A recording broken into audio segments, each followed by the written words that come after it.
তিন ম্যাচের মধ্যে বাংলাদেশ দুইটা ভিন্ন প্রতিপক্ষকে টি-20 ফরম্যাটে অল আউট করেছে। একটা দেশে একটা বিদেশে দুটো ম্যাচই বাংলাদেশ জিতেছে। শ্রীলঙ্কার বিপক্ষে সিরিজের দ্বিতীয় টি-20 ম্যাচে বাংলাদেশি বোলাররা লঙ্কানদের গুটিয়ে দিয়েছিল 100-র নিচে 94 রানে, যেখানে বাংলাদেশ প্রথমে ব্যাট করে করেছিল 177 রান, অর্থাৎ ম্যাচটা কিন্তু হয়েছিল একটা ব্যাটিং ফ্রেন্ডলি উইকেটে। তারপরেও বাংলাদেশের বোলাররা শ্রীলঙ্কাকে মাত্র 94 রানে গুটিয়ে দিতে সক্ষম হয়। আর এবার পাকিস্তানের বিপক্ষে ঘরের মাটিতে বাংলাদেশি বোলাররা পাকিস্তানকে অল আউট করেছে 110 রানে, এবং এই ফরম্যাটে প্রথমবার পাকিস্তান অল আউট হলো বাংলাদেশের বিপক্ষে। সো এই যে ঘটনাটা ঘটেছে, দুটো ম্যাচেই বাংলাদেশ জিতেছে, নিশ্চিতভাবেই জয়ের নায়ক মূলত বাংলাদেশের বোলাররা। টি-20 ফরম্যাটে যেটা হচ্ছে সেটা হচ্ছে যে একটা ভালো বোলিং কম্বিনেশন বাংলাদেশ দাঁড় করিয়ে ফেলতে কিন্তু সক্ষম হচ্ছে বা ধীরে ধীরে এগোচ্ছে, সেটা আমরা বলতে পারি।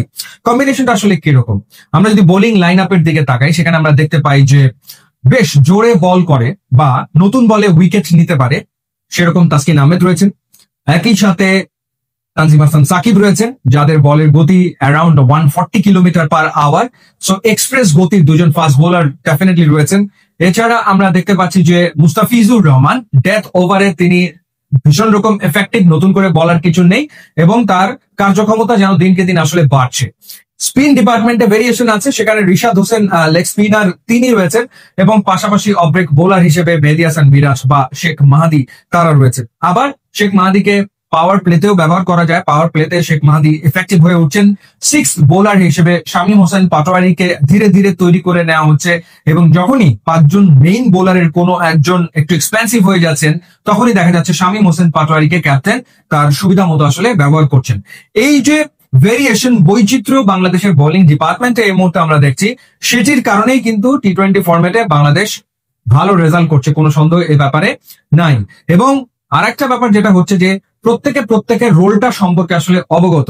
রিশাদ হোসেন যখন বল করছেন তখন ক্যাপ্টেন জানেন যে হ্যাঁ, হয়তো একটা চার একটা ছক্কা বেশি হলেও হতে পারে, বাট রিশাদ ব্রেক থ্রুটা এনে দেবেন।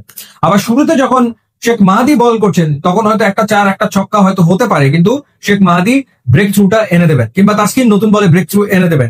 একেবারে ডেথ ওভারে গিয়ে মুস্তাফিজ তার কাজটা করে ফেলবেন, অপোনেন্টকে চেপে ধরবেন, কোনো রান দেবেন না, ডট বল একের পর এক আদায় করে নেবেন। সো এই যে বিষয়টা, ওভারঅল বোলিং ডিপার্টমেন্টের ভেতরে প্রত্যেকে জানেন প্রত্যেকের কাজটা কি, এবং বোলিং ডিপার্টমেন্টের ভেতরে বৈচিত্র্য, সেটাই বাংলাদেশের সাফল্যের মূল কথন বলে আমার কাছে মনে হচ্ছে, এবং এটা আশা তো করছি সামনের দিনগুলোতেও অব্যাহত থাকবে। আপনার কি মনে হয় জানাবেন, ইউটিউব ইনস্টাগ্রাম লিঙ্ক দেওয়া আছে, যোগ দিলে খুবই খুশি হবো। And thanks for watching.